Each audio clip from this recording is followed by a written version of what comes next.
मन ही सारी समस्याएं पैदा करता है, इसलिए इसी मन से नकारात्मक ऊर्जा को कैसे हटाना है और उसकी जगह पर सकारात्मक और ताकतवर ऊर्जा कैसे भरनी है और इस ऊर्जा के बल पर कैसे बड़ी से बड़ी सफलता कम समय में हासिल करनी है, इस विषय पर आज एक रोचक कहानी हम सुनेंगे। तो चलिए शुरुआत करते हैं। दोस्तों, एक बार की बात है, एक शिष्य अपने गुरु से सवाल करते हुए कहता है गुरुवर, वह कौन है जो हमारे जीवन में शांति लाता है? अपने शिष्य के इस प्रश्न का जवाब देते हुए वह गुरुवर कहते हैं, भंते, तुमने देखा होगा जब हम में से कोई भी विरोध करता है, क्रोध करता है, तो वह बेतहाशा बोलता है, वह चुप होने का नाम नहीं लेता और ऐसी अवस्था में हम हजारों शब्द बोल जाते हैं। हमें यह तक नहीं पता होता कि हम क्या बोल रहे हैं, हम तो केवल बस बोलते ही चले जाते हैं और ऐसी अवस्था में हमारे जीवन में अशांति उत्पन्न होती है और जब जीवन में अशांति उत्पन्न होती है तब हमारा जीवन दुखों से भर जाता है। लेकिन क्रोध के हजारों शब्दों के विपरीत मौन एक ऐसा शब्द है जो हमारे जीवन में शांति उत्पन्न कर सकता है और वह उन क्रोध से भरे हुए उन हजारों शब्दों से अच्छा है, क्योंकि वह हमारे जीवन में शांति लाता है। इस पर वे शिष्य उन गुरुवर से फिर एक बार प्रश्न करते हुए कहता है, किंतु गुरुवर, वह शब्द कौन सा है? इसका जवाब देते हुए वह गुरुवर अपने शिष्य से कहते हैं, भंते, वह शब्द तो कोई भी हो सकता है, दया, करुणा, प्रेम इत्यादि, इनमें से कुछ भी जो हमारे जीवन में शांति लाते हैं। उन गुरु के मुख से अपने प्रश्न का उत्तर जानकर वह शिष्य पूरी तरह से संतुष्ट हो चुका था। उसने उन गुरु को प्रणाम किया और वापस अपने कामों में लग गया। अगले दिन वह गुरु शिष्य एक नगर की ओर जा रहे थे। जाते वक्त उस शिष्य के मन में एक सवाल उत्पन्न हुआ और वह शिष्य उन गुरु से कहता है गुरुवर, जीवन के किसी भी मार्ग पर चलने के लिए क्या आवश्यक है? इसके जवाब में वह गुरुवर उस शिष्य से कहते हैं, भंते, किसी भी मार्ग पर चलने के लिए हमारा खुद पर विश्वास होना अति आवश्यक है, क्योंकि जिस मार्ग पर हमारा खुद पर विश्वास नहीं है, हम उस मार्ग पर नहीं चल सकते। इसीलिए किसी भी मार्ग पर चलते समय हमारा खुद पर विश्वास होना बहुत जरूरी है, क्योंकि इन रास्तों पर हमें ही चलना है। कोई और हमारे मार्ग पर नहीं चलने वाला, कोई हमारे लिए कुछ नहीं करके देगा। हमें जो करना है वो हमें स्वयं ही करना होगा। शिष्य अपने प्रश्न का उत्तर पाकर पूरी तरह से संतुष्ट था। इसके बाद गुरु और शिष्य मार्ग में आगे की ओर बढ़ चले। जैसे ही वो लोग कुछ दूर आगे बढ़े, तभी रास्ते में एक मंदिर पड़ा। उस मंदिर में एक व्यक्ति जोर जोर से चिल्ला रहा था। वह कह रहा था, हे ईश्वर, तुमने मेरे लिए किया ही क्या है? मैंने तुम्हारे लिए इतना कुछ किया। मैंने अपना पूरा जीवन तुम्हारे नाम कर दिया। मैंने तुम्हें इतने चढ़ावे चढ़ाए, लेकिन तुमने मेरे साथ विश्वासघात किया है, तुमने मेरे साथ धोखा किया है। वह व्यक्ति जोर जोर से चिल्ला रहा था और उसकी आवाज जब उन गुरु के कानों में पड़ी तो वह उस मंदिर में जा पहुंचे। उस व्यक्ति के करीब जाकर वह उस व्यक्ति से कहते हैं, क्या बातें भंते, तुम इतना विरोध क्यों कर रहे हो? आखिर तुम्हारी परेशानी क्या है? इसके जवाब में वह युवक उन गुरुआ से कहता है गुरुवर, मैंने इस भगवान के लिए क्या कुछ नहीं किया। पूजा की, व्रत किए, यहां तक कि तरह तरह के चौराहे भी गाए और बदले में मैंने बस इतना ही चाहा था कि मेरी प्रेमिका मुझे मिल जाए, मैं एक अमीर आदमी बन जाऊं, मेरे पिता, मेरी माता मुझ पर गर्व करे। लेकिन ठीक इसका उल्टा ही हुआ। मेरी प्रेमिका ने मुझे धोखा दे दिया। मेरे मित्र, मेरे रिश्तेदार, सभी ने मेरा सारा धन धोखे से मुझसे लूट लिया। यहां तक कि मेरे माता पिता भी अब मेरी शक्ल तक देखना नहीं चाहते। अब आप ही बताइए, मैं क्या करूं, कहां जाऊं? इस पर वह गुरुवर उस युवक से कहते हैं, भंते, पहले मुझे यह बताओ कि तुमने किससे किससे उम्मीद बांध रखी थी। इस पर वह शख्स जवाब देते हुए कहता है गुरुवर, मैं अपनी प्रेमिका से, अपने मित्रों से, अपने रिश्तेदारों से, अपने माता पिता से, सभी से उम्मीद लगा रखी थी कि वे लोग मेरा साथ देंगे। हर समय पर वे लोग मेरे साथ खड़े होंगे, किंतु कोई भी आज मेरे इस बुरे वक्त में मेरे साथ नहीं है। इसके जवाब में वह गुरुवर उस व्यक्ति से कहते हैं, भंते, तुम बड़े अजीब हो। इतनी सारी उम्मीदें बांध रखी हैं और वह भी इंसानों से, और दोष भगवान को दे रहे हो। इसमें गलती तो तुम्हारी ही है। क्योंकि उम्मीदें केवल स्वयं से बांधनी चाहिए, किसी और से नहीं। इतना कहकर वह गुरुवर और उनका शिष्य अपने मार्ग में आगे की ओर बढ़ चले। वे लोग आगे जा ही रहे थे कि आगे चलते चलते अचानक एक युवक उन गुरु के चरणों में आ गिरा और हाथ जोड़कर उन गुरुओं से कहता है गुरुवर, मैं आपको पहचानता हूं, मैं आप ही के पास आ रहा था। इस पर वह गुरुवर उस व्यक्ति से कहते हैं, परंतु भक्त, मैं तुम्हें नहीं जानता, तुम कौन हो और मुझसे मिलने क्यों आ रहे थे?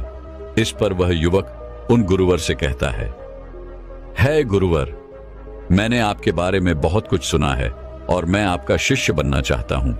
मैं आपसे ज्ञान पाना चाहता हूं, मैं आपसे सीखना चाहता हूं, कृपया करके मुझे अपना शिष्य बना लीजिए। इस पर वह गुरु उसी वक्त उस युवक कहते हैं, ठीक है, परंतु पहले मुझे यह तो बताओ, आखिर तुम क्या जानते हो, तुम्हें क्या क्या आता है? इसके जवाब में वह युवक उन गुरुवर से कहता है गुरुवर, आपसे पहले मैं 4 गुरुओं का शिष्य रह चुका हूं। उनका सारा ज्ञान मैंने समेट लिया है।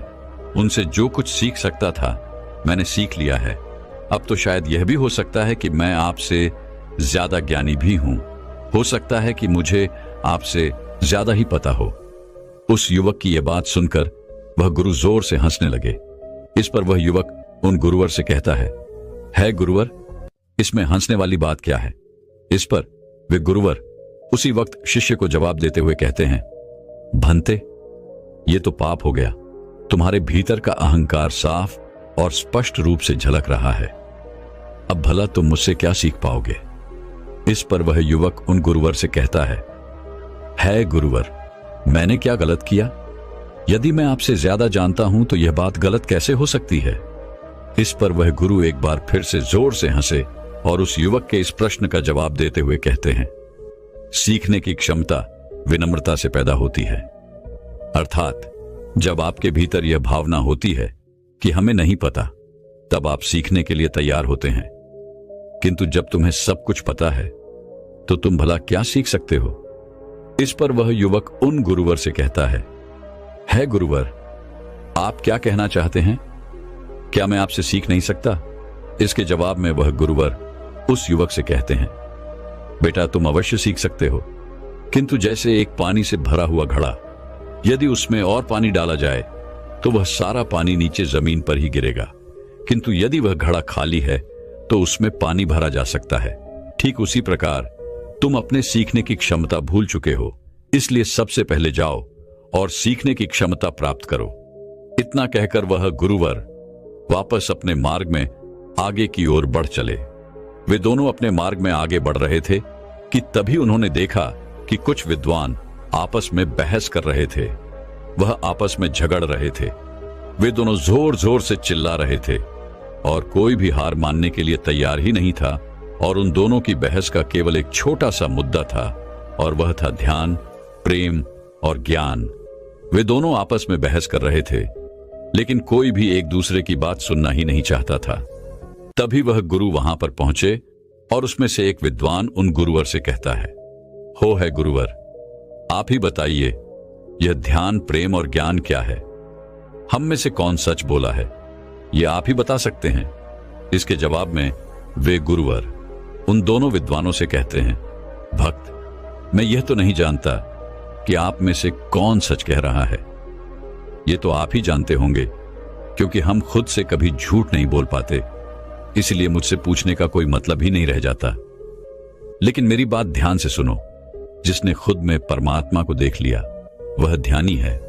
जिसने दूसरों में परमात्मा को देख लिया वह प्रेमी है। और जिसने परमात्मा को सब में देख लिया वही ज्ञानी है। उन गुरु की यह बात सुनकर वहां पर उपस्थित सभी विद्वान पूरी तरह से शांत हो चुके थे। गुरु की इन बातों का किसी के पास कोई जवाब नहीं था।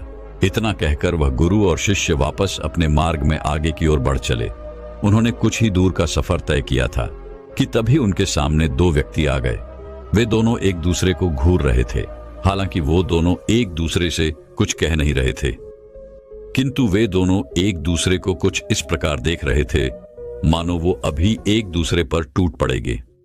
उन्हें देखकर शिष्य को समझ नहीं आया कि आखिर यह दोनों एक दूसरे को इस प्रकार क्यों देख रहे हैं। तभी वह शिष्य उन गुरुवर से कहता है गुरुवर, ये दोनों क्या कर रहे हैं? इसके जवाब में वे गुरुवर अपने शिष्य से कहते हैं, भंते, ये दोनों आपस में लड़ झगड़ रहे हैं। अपने गुरु के मुख से यह सुनकर शिष्य थोड़ा अचरज में पड़ गया और वह अपने गुरु से एक बार फिर प्रश्न करते हुए कहते हैं, गुरुवर, आप यह कैसी बातें कर रहे हैं? ये दोनों तो चुपचाप खड़े हैं, ये लड़ते झगड़ते दिखाई तो नहीं दे रहे हैं, फिर आप ऐसा क्यों कह रहे हैं कि ये दोनों आपस में लड़ रहे हैं?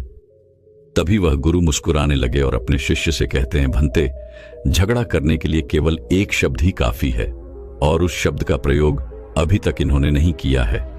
इनमें से कोई भी अगर उस शब्द का प्रयोग करेगा तो इनके बीच अवश्य ही झगड़ा शुरू हो जाएगा। बिना शब्दों के आप अपना क्रोध तो प्रकट कर सकते हैं, किंतु बिना शब्दों के जो प्रेम प्रकट होता है वही सच्चा होता है। जहां आपको कहने की आवश्यकता पड़े वह प्रेम अधूरा होता है और झगड़ने के लिए एक ही शब्द काफी भी होता है। जैसे ही आप झगड़ा करने के लिए एक शब्द कहेंगे तभी उसके बाद हजारों शब्द प्रकट होने लगेंगे और उसके बाद वो बातें कहां से कहां पहुंच जाएंगी। इसी प्रकार इन दोनों में से अगर किसी ने भी किसी से भी कुछ भी कहा, कोई भी शब्द का प्रयोग किया तो उनके बीच अवश्य ही झगड़ा होगा। किंतु अगर इनमें से किसी ने भी अपने आप पर नियंत्रण पा लिया और शब्दों का प्रयोग नहीं किया तो वे लोग इस झगड़े से बच जाएंगे। वह गुरु अपनी बातें कह ही रहे थे कि तभी उनमें से एक युवक दूसरे युवक से कहता है, घूर क्या रहा है? मारेगा मुझे? मार मार, मार के दिखा। इस पर वह दूसरा युवक कहता है, दोबारा मेरे सामने आया ना तो मैं तुझे छोड़ूंगा नहीं, इसलिए चले जा यहां से। इसके बाद वे दोनों आपस में एक दूसरे पर आरोप लगाने लगे और एक दूसरे के साथ देखते ही देखते बातों बातों में वह भीड़ गए और कुछ ही समय बाद उन दोनों में हाथापाई भी हो गई। इसके बाद उन गुरु के आदेश पर शिष्य ने जैसे तैसे उन दोनों को छुड़ाया और फिर उन गुरुवर ने उन दोनों को समझा बुझाकर उनके घर वापस भेज दिया और फिर वह शिष्य और गुरु अपने मार्ग में आगे की ओर बढ़ चले और देखते ही देखते अब वह उस नगर में पहुंच चुके थे जहां जाने के लिए वह निकले थे। नगर में पहुंचने के बाद गुरुवर ने पहले ही दरवाजे पर भिक्षा मांगी। उस घर से एक औरत बाहर आई।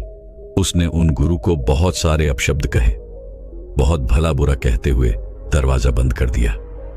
इस पर वह गुरुवर मुस्कुराते हुए अपने शिष्य से कहते हैं, भंते, इस दरवाजे को ध्यान से देखो। जिस प्रकार यह दरवाजा हमारे लिए आज बंद हुआ है, उसी प्रकार हम भी अपने मन के दरवाजे दूसरों के लिए बंद कर देते हैं, बिना यह जाने कि दरवाजे की दूसरी तरफ भी कुंडी लगी हुई है, अर्थात इस तरफ से भी दरवाजा बंद किया जा सकता है।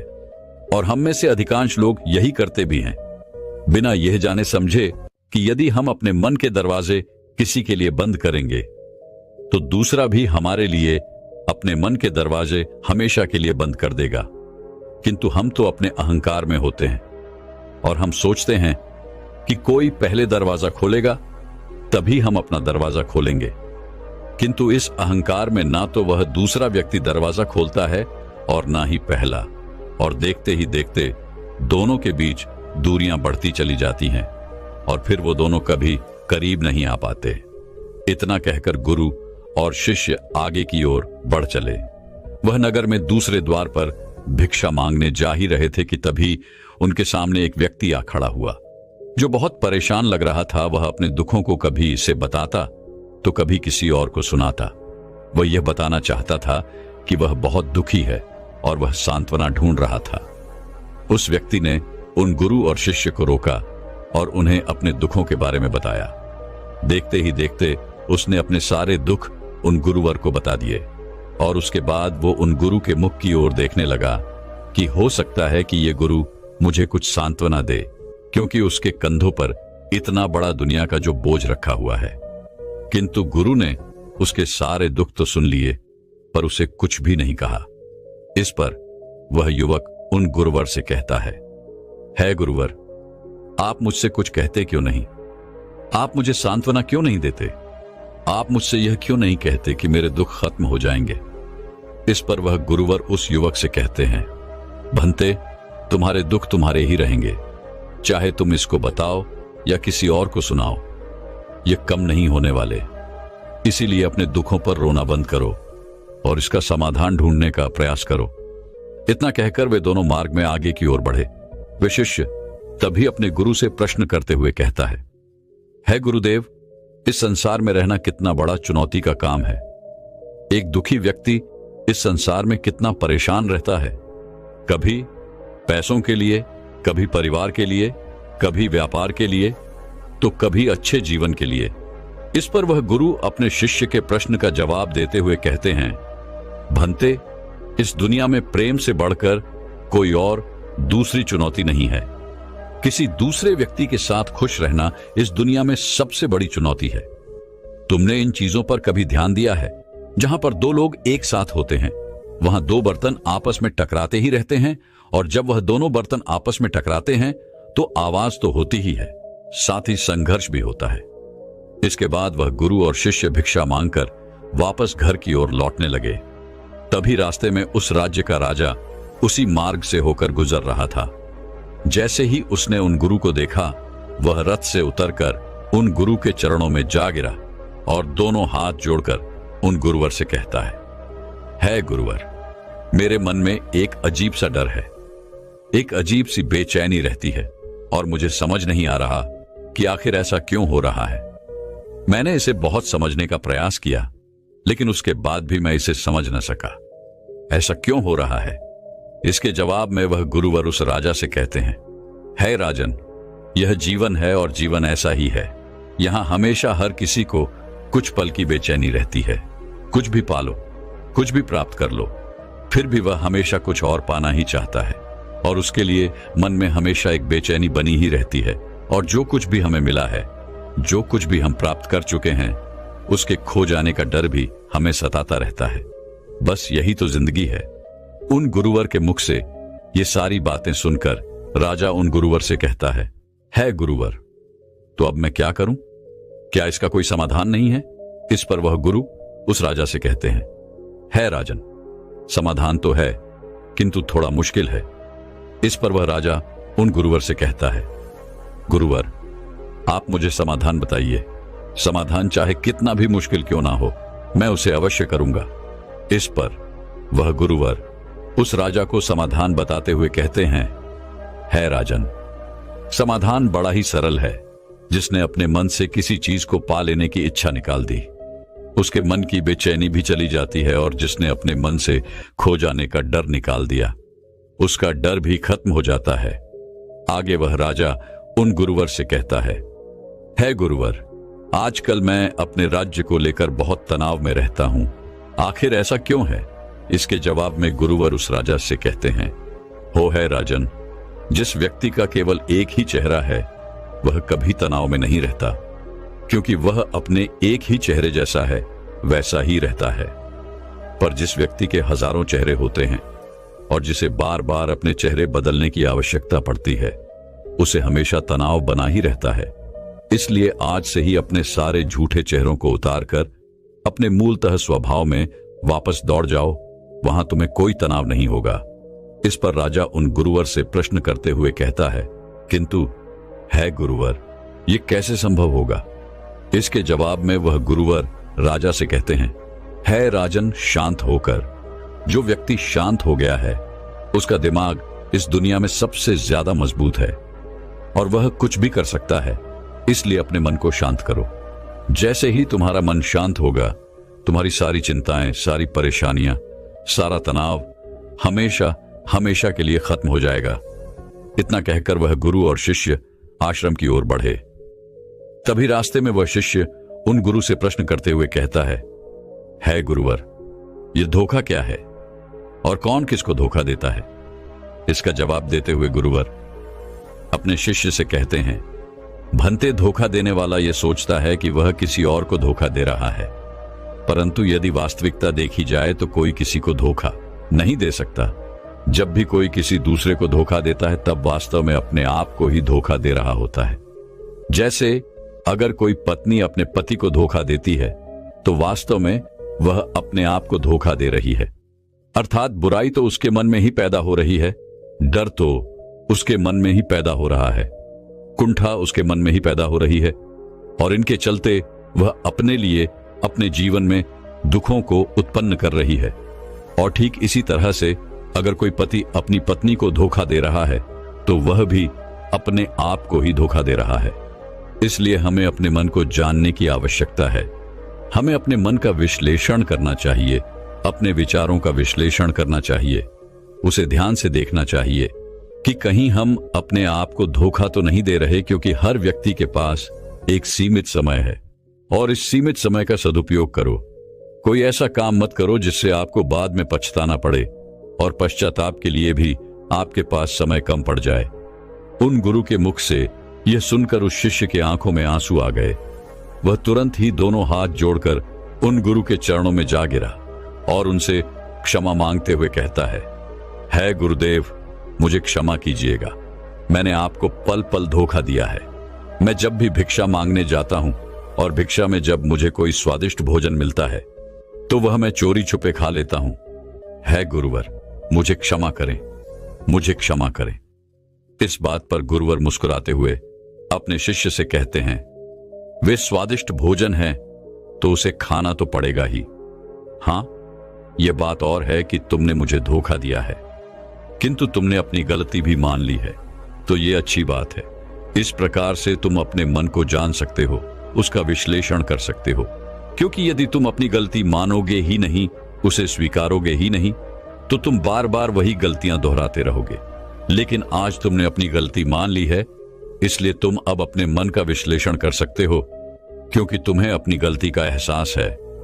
इतना कहकर वह गुरुवर शांत हो गए। अब वह शिष्य भी गुरु की सारी बातें अच्छी तरह समझ चुका था। दोस्तों, हम सभी जानते हैं कि हमारे विचार बहुत शक्तिशाली होते हैं, किंतु हम अपने इन विचारों का सही इस्तेमाल करना नहीं जानते और इसी कारण हम अपने जीवन में जाने अनजाने दुख तकलीफें और तरह तरह की परेशानियों को दावत देते ही रहते हैं। क्या आप जानते हैं कि हमारा जीवन हमारे विचारों से किस प्रकार जुड़ा हुआ है और हमारे विचार हमारे जीवन पर किस हद तक प्रभाव डालते हैं? महात्मा बुद्ध कहते हैं कि मनुष्य जो सोचता है वही बन जाता है। कोई भी विचार जिसे हम लंबे समय तक अपने मन में रखते हैं और उसके बारे में यदि हम बार बार सोचते रहते हैं तो हम वैसे ही बन जाते हैं। आपने देखा होगा कि हम जैसे भी लोगों के साथ रहते हैं, हमारी संगति वैसे ही बन जाती है। हमारी समझ, हमारे सोचने का ढंग भी ठीक वैसा ही हो जाता है जिन लोगों के बीच हम रहा करते हैं। यदि व्यक्ति अच्छे लोगों के साथ रहता है तो उसके विचार भी अच्छे होते हैं, उसका चरित्र शुद्ध होता है, और यदि विचार प्रदूषित हैं तो चरित्र भी बुरा ही होगा। यदि आप ध्यान से देखेंगे तो यह अवश्य जान पाएंगे कि आपके जीवन का हर पहलू आपके जीवन के किसी न किसी पहलू से जुड़ा हुआ है। आज हम में से हर कोई जहां कहीं भी है, जो कोई भी काम कर रहा है, वह सब अपने विचारों की वजह से ही है। हमारे जीवन में जो कुछ भी घटित हो रहा है उनका कारण कोई और नहीं बल्कि हम स्वयं ही हैं। हमारे विचार ही हैं। हमारे अच्छे और बुरे विचार किसी न किसी तरह से हमारे जीवन को प्रभावित करते ही रहते हैं। यदि आप अच्छा सोचते हैं तो आपके जीवन में अच्छा ही घटित होगा, किंतु यदि आप बुरा सोचते हैं और नकारात्मक सोचते हैं तो आपके जीवन में दुख, तकलीफें और परेशानियां ही उत्पन्न होंगी। इसीलिए महात्मा बुद्ध कहते हैं कि हम जैसा सोचते हैं वैसा ही हमारा चरित्र बन जाता है। अच्छे विचारों और अच्छे चरित्र के बिना कोई भी मनुष्य सफल नहीं हो सकता, और यदि मन में नकारात्मक विचार रखता है, नकारात्मक सोच और समझ रखता है, तो वो अपने जीवन की दिशा को गलत दिशा की ओर ही ले जाएगा। ठीक उसी प्रकार से हमारे जीवन में हमने भी अपने विचारों और कर्मों के माध्यम से अपने मन में ऐसे कई सारे बीज बो रखे हैं, और उन बीजों का फल या तो हमें सुख दे सकता है या हमें दुख। अब यह आप पर निर्भर करता है कि आपने अपने मन में किस प्रकार के बीज बो रखे हैं। यदि आपने अपने मन में सकारात्मक विचारों के बीज बोए हैं तो आप अवश्य ही खुश और सफलता प्राप्त करेंगे। किंतु यदि आपने अपने मन में नकारात्मक बीज बो रखे हैं, यदि आपका मन नकारात्मक विचारों से भरा रहता है, तो आप हमेशा ही असफल और दुखी रहेंगे। आज आप जिन लोगों को भी अपना आदर्श मानते हैं, जिन लोगों को भी आप सफल और महान देखते हैं, वे लोग उस मुकाम पर ऐसे ही नहीं पहुंच गए। उन्होंने अपने विचारों पर नियंत्रण रखा है, उन्होंने अपना चरित्र ऐसा बनाया है और इसी चरित्र के बल पर उन्होंने महानता की उन ऊंचाइयों को छुआ है, और ये सब उनके विचारों का ही नतीजा है। यदि आपके मन में दूसरों के प्रति ईर्ष्या है, क्रोध है, जलन की भावना है, यदि आप दूसरों से घृणा करते हैं, तो आप बाहर भी वैसे ही बन जाएंगे। आपको बाहर भी वही मिलेगा जो आपके भीतर है। आपको वैसे ही लोग मिलेंगी और आपका जीवन भी वैसा ही बनता चला जाएगा। किंतु यदि आपके मन में प्रेम है, शांति है, करुणा है, दया है, तो आप धीरे धीरे वैसे ही बन जाएंगे और बाहर भी आपको सब कुछ वैसा ही मिलेगा। आप वैसे ही लोगों को अपनी ओर आकर्षित करेंगे और आपका जीवन सम्मान और प्यार से भरता जाएगा। वास्तविकता में मनुष्य अपने जीवन का निर्माता स्वयं ही है, अर्थात हम मनुष्य ही हैं जो अपना भविष्य बना या बिगाड़ सकते हैं। मनुष्य अपने चरित्र का निर्माण अपने कार्यों और विचारों से करता है, अपना समुदाय बनाता है, अपनी किस्मत खुद बनाता है। लेकिन अब आपके मन में यह सवाल तो जरूर उठा होगा कि हम अपने किस्मत भला कैसे बना सकते हैं। हमारी किस्मत तो पहले से ही बनी बनाई है और हम उसे बदल नहीं सकते। महात्मा बुद्ध कहते हैं कि यदि तुम स्वयं को बदलना चाहते हो, यदि तुम अपनी किस्मत बदलना चाहते हो, तो सबसे पहले तुम्हें अपने विचारों पर ध्यान देना शुरू करना होगा। तुम्हें यह देखना होगा कि तुम दिन भर में क्या सोच रहे हो। क्या तुम दिन भर में बुराई और लोगों के प्रति नफरत पाल रहे हो? यदि ऐसा है तो आपको आगे चलकर भविष्य में नफरत और तकलीफें ही मिलने वाली हैं। आपको दुखों का सामना ही करना पड़ेगा। किंतु यदि आप मन में अच्छे विचार रखते हैं, आप लोगों के साथ दया, करुणा और प्रेम से पेश आते हैं, तो आपका जीवन में सफल होना तय है। लोग आपका सम्मान करेंगे, आपकी इज्जत करेंगे और आप जो चाहते हैं वो सब आपको मिलेगा। इसलिए अपना ध्यान अच्छाई की ओर लगाएं। और जब आप इस पर नित्य प्रतिदिन ध्यान देंगे, तो आप यह भी अच्छी तरह से समझ जाएंगे कि आपके मन में किस प्रकार के विचार आते हैं, अच्छे या बुरे, और तब आपके सोचने और समझने की क्षमता भी बढ़ने लगेगी। जब आप यह समझ जाएंगे कि आपके मन में नकारात्मक विचार आ रहे हैं, तो आप उन पर नियंत्रण भी रख पाएंगी और उन्हें सकारात्मक विचारों में बदलने की क्षमता भी आप में होगी। यदि आप इसका निरंतर अभ्यास करते हैं, तो आपके अंदर कभी ना खत्म होने वाला सकारात्मक विचारों का एक खजाना उत्पन्न होगा। आप नहीं जानते कि आप क्या कर सकते हैं, आप किस तरह की अद्भुत शक्तियां प्राप्त कर सकते हैं। आपने महान योद्धाओं और महान लोगों के बारे में तो सुना ही होगा। क्या आपको उनकी शक्तियों पर विश्वास नहीं है? तो आपको इतना तो जरूर विश्वास होगा कि आग के बिना धुआं नहीं हो सकता। कोई ना कोई बात तो उनमें जरूर रही होगी, जिस वजह से उनके बारे में इतना कुछ लिखा और कहा गया है। अब आपके मन में यह भी सवाल उठा होगा कि आखिर वे लोग कौन थे जो इतने महान कार्य कर गए, जो लोग आज आदर्श के रूप में पूजे जाते हैं।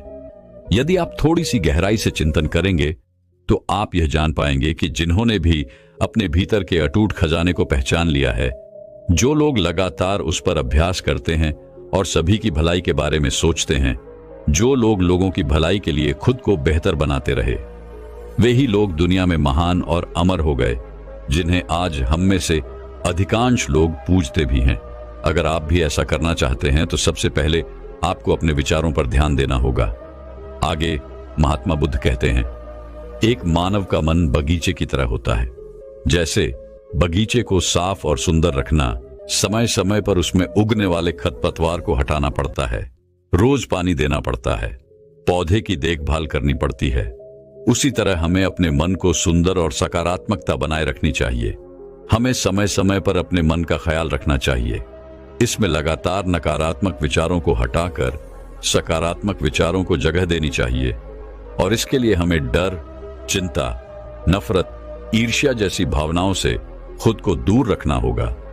इसके लिए आपको अपने अंदर चल रहे विचारों पर लगातार ध्यान देना होगा।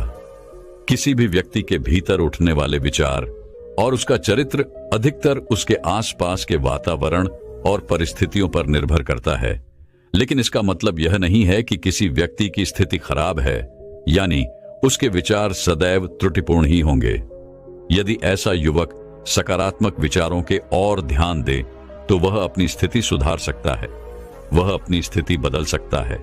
और जब वह सकारात्मक विचारों पर ध्यान देगा तो उसका चरित्र और उसके काम करने का तरीका अपने आप ही बदल जाएगा। किंतु इन चीजों का निरंतर अभ्यास करना जरूरी है। यह बदलाव आपके भीतर एक दिन में नहीं होगा। इन सभी चीजों को हमें धीरे धीरे सीखते रहना होगा। हमें अपने विचारों पर ध्यान देना होगा, विचारों के काम करने के तरीकों को समझना होगा। आपको सबसे पहले यह स्वीकार करना होगा कि जो काम सामने वाला कर सकता है वह काम आप भी कर सकते हैं। यदि सामने वाला अपने काम में उन्नति कर रहा है तो आप भी कर सकते हैं। आपको किसी ने नहीं रोक रखा सिवाय आपके विचारों के। आपको बस इसका बार बार अभ्यास करने की जरूरत है, नई चीजें सीखने की जरूरत है। जैसे जैसे आपका मन बदलेगा आपकी परिस्थितियां भी बदलना शुरू हो जाएंगी। आप जो भी विचार रूपी बीज अपने मन में डालते जाएंगे वह धीरे धीरे आपके चरित्र और आपके कार्य में दिखना शुरू हो जाएगा। और एक बार यदि वह विचारों का बीज आपके मन में जड़ जमाकर बैठ गए तो वह धीरे धीरे बड़े होते जाएंगे। और जैसे जैसे वह बड़े होंगे आपका मन बदलने लगेगा और आप सकारात्मकता की ओर आगे बढ़ने लगेगी। आप तरक्की की ओर आगे बढ़ने लगेंगे। तब आपको सफल होने से कोई नहीं रोक सकता। किंतु याद रहे, अगर वह बीज या विचार नकारात्मक है तो आपको असफलता से भी कोई नहीं बचा सकता। इसलिए किस प्रकार के विचार हमारे भीतर आ रहे हैं, इसे हमें जागरूक होकर देखना चाहिए, इन्हें समझना चाहिए और इन पर नियंत्रण साधना चाहिए। हमेशा एक बात जरूर ध्यान रखिएगा कि हमें वह नहीं मिलता जो हम चाहते हैं, बल्कि हमें वह मिलता है जो हम हैं और हम अपने विचार हैं। इसलिए इच्छा करना और उस इच्छा के बारे में अच्छा सोचते रहना और उसे पूरा करने का प्रयास करना दो बिल्कुल अलग चीजें हैं।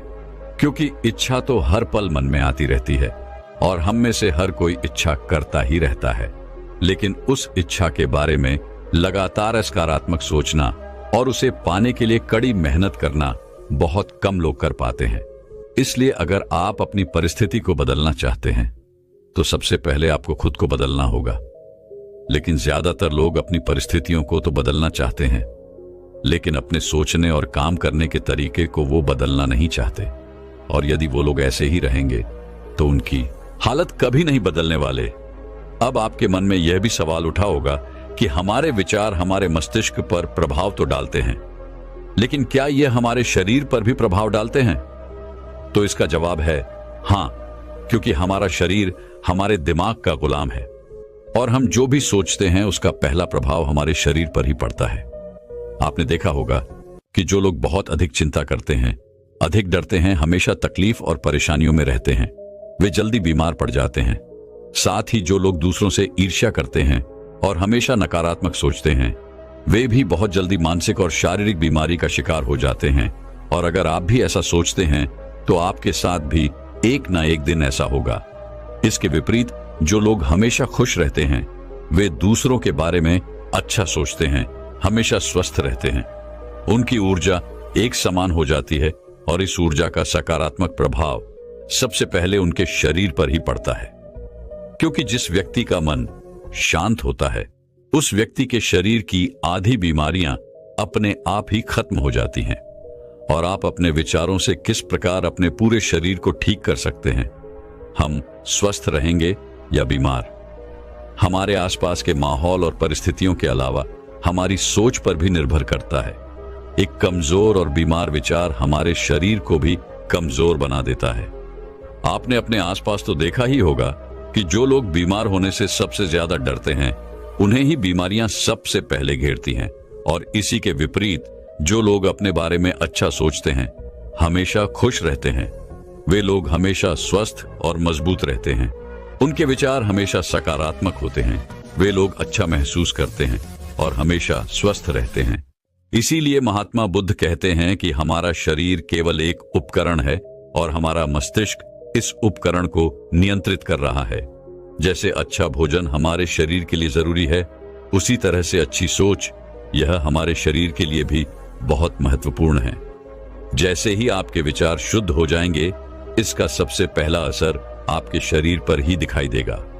हमारे शब्द और सकारात्मक दिमाग आपको कभी भी खराब खाना खाने नहीं देगा। इसलिए सबसे पहले अपने दिमाग को सुरक्षित रखें, स्वस्थ रखें, फिर यही दिमाग आपके शरीर को हर बीमारी से लड़ने में आपकी मदद करेगा। यदि कोई बीमार और कमजोर व्यक्ति अपने शरीर को पूरी तरह स्वस्थ बनाना चाहता है तो उसे सबसे पहले अपने शरीर को ठीक करना चाहिए। उसे कुछ समय प्रकृति के संपर्क में रहना चाहिए, कुछ समय उसे सूरज की रोशनी में रहना चाहिए और साथ ही यह भी ध्यान रखना चाहिए उसके मन में किसी प्रकार के कोई नकारात्मक विचारधाराएं ना आए, क्योंकि जैसा आप अपना स्वास्थ्य चाहते हैं आपको वैसा ही महसूस करना भी होगा। और साथ ही आपके मन में पूर्ण विश्वास भी होना चाहिए कि आप वैसा बन सकते हैं, आपका शरीर उतना स्वस्थ हो सकता है। किंतु अब यहां पर एक और प्रश्न उठता है कि क्या हमारे विचार हमारे लक्ष्य को भी प्रभावित करते हैं? तो इसका जवाब है हां, क्योंकि जब तक आपका लक्ष्य आपके विचारों के अनुरूप नहीं होगा तब तक आपको सफलता नहीं मिल सकती। कहने का मतलब यह है कि आप हर दिन एक नई चीज सोच सकते हैं, जो मैं आज चाहता हूं या कल बनना चाहता हूं या बाद में यह कुछ भी हो सकता है। लेकिन जब तक आप अपने लिए कोई लक्ष्य निर्धारित नहीं करते तब तक आप कोई भी बड़ा काम नहीं कर सकते, क्योंकि नियम यही है कि जो काम हम बार बार करते हैं उसी काम में हम आश्चर्यजनक सफलता हासिल कर पाते हैं। अगर आप हर दिन अपना लक्ष्य बदलते रहते हैं तो आप कहीं नहीं जा रहे। इसलिए आपके जीवन में एक निश्चित लक्ष्य होना ही चाहिए और आपको अपनी पूरी मेहनत और लगन से उस लक्ष्य को पूरा करने में जुट जाना चाहिए। इसके लिए आपको अपने सभी विचारों को अपने लक्ष्य पर केंद्रित करना होगा, अन्यथा आपके विचार बिखरे रहेंगे और हो सकता है कि एक बार आप असफल हो गए या आपको शुरुआत में कोई सफलता ना मिले तो दूसरों को देखकर मन में यही ख्याल उत्पन्न होगा, यह काम तो कितना आसान था लेकिन फिर भी मुझसे नहीं हो रहा, लगता है मैं नहीं कर सकता, यह मेरे बस का नहीं।